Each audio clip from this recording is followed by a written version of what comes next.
Mark Dahl lives near Death in Elko County, Nevada.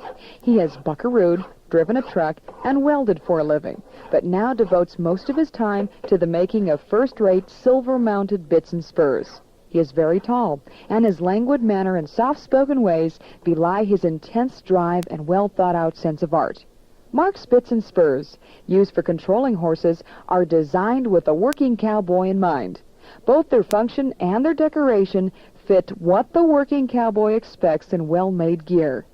You got to have a balance throughout, I think.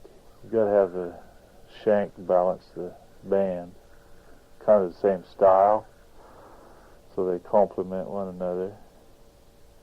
I think it's the same way with the bit. You have to have it kind of follow through so that it complements itself from the top to the bottom. Mark's gear is custom-made. Customers come to him with their own ideas of what they want in their bits or spurs, and Mark takes these ideas and makes them both pretty and workable. What I make is pretty much custom.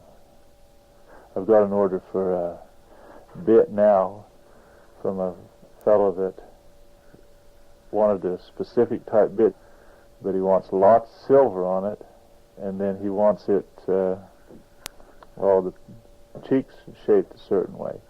Well, he drew me what he wanted and sent it to me, and it was way out of proportion. It wouldn't ever work the way he wanted it, so I drew it over again and redesigned the cheeks so that it balanced, looked nice, and figured out where to inlay and what pattern to inlay, and then sent it back to him, and that's what he wanted. He's real happy with that. Every part of Mark's bits and spurs is homemade, from the design to the finished product. Well, I draw it on a piece of paper. I draw the band out flat, and then I glue that paper onto a piece of steel, and then scratch a line around it where the edge of it's going to be. And then I cut it out with a cutting torch and try and get fairly close without screwing up too bad. And then I just go grinding on it, filing, and using that belt sander, and grind on it some more and file on it some more until I get it shaped right. Mark understands that simple, plain bits and spurs may do an okay job, but as far as his customers are concerned, without decoration, they have no class. I think there's a difference between it. I don't think they're gaudy, but I think they're just real nice. Our neighbor down the road, who seems to be rather sophisticated, said they're handsome. So maybe maybe it's handsome.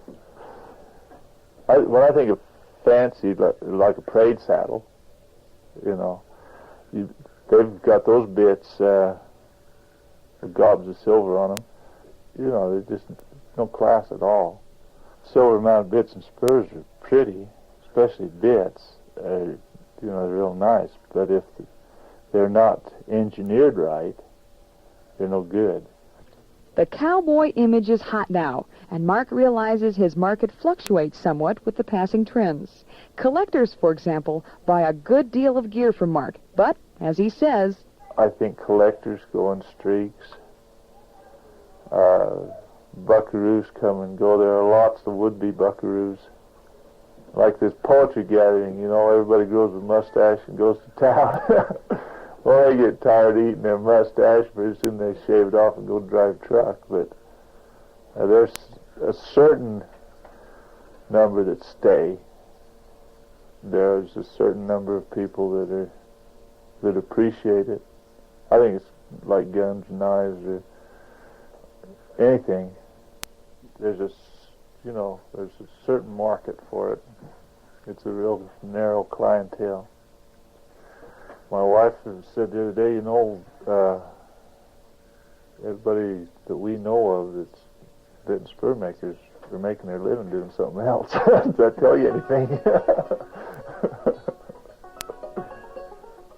The series Home Means Nevada presents folklife from the Silver State and is produced by the Nevada State Council on the Arts, Folk Arts Coordinator Blanton Owen, in cooperation with KUNR Reno, KNPR Las Vegas, and KOLO Reno, with funding from the National Endowment for the Arts Folk Arts Program and the state of Nevada.